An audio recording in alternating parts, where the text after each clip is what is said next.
पुण्यातील सहकारनगर पोलीस ठाण्याच्या हद्दीमध्ये 3 जणांच्या टोळक्यानं धुडगूस घालत 20 ते 25 वाहनांची तोडफोड केली आहे। दरम्यान दोघांना मारहाण देखील करण्यात आली असून त्यांच्यावर उपचार सध्या सुरू आहे।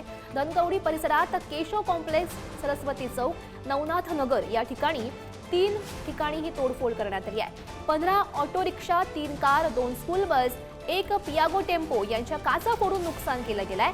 तसंच पळून जाताना 2 नागरिकांना मारहाण करून गुंडांनी त्यांना जखमी सुद्धा केलं।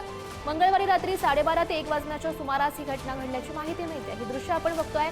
तोडफोडीत जवळपास 20 ते 25 वाहनांचं नुकसान झालंय, तर 2 जणांना या टोळक्यानं मारहाण सुद्धा केली। त्यांच्यावर सध्या उपचार सुरू आहेत।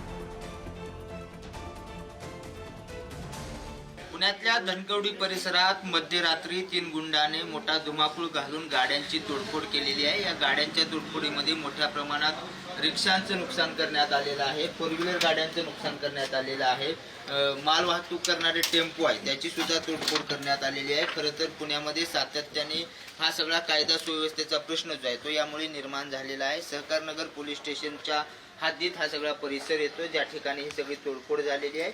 जवळपास 1.5-2 तास जे आहे ते रात्रभर धनकवडी परिसरामध्ये 3 ते 4 ठिकाणी या 3 गुंडाने जी आहे ती ही सगळी तोडफोड केलेली आहे आणि मोठं नुकसान जे आहे ते सगळ्या रिक्षा चालकांचं, त्याचबरोबर ज्यांच्या गाड्या आहेत त्या नागरिकांचं झाल्याचं पाहायला मिळतंय। किती वाजता झालं काका हे सगळं, कशा पद्धतीने? 11:30 वाजता 3 जणांनी येऊन तोडफोड. काय होतं त्यांच्या हातात? हॉकी, बर, स्टंप, हां, लाकडी, बर, लाकूड असे होते सगळे. बर, तिघच होते? तिघं. पोलीस कधी आले? पोलीस आले अर्ध्या 1 तासाने. बर, कंप्लेंट ते पळून गेले होते तेव्हा पळून गेले. व्हिडिओ जर्नलिस्ट संपत मोरेसह बालाजी पोद्दार, पुढारी न्यूज, पुणे।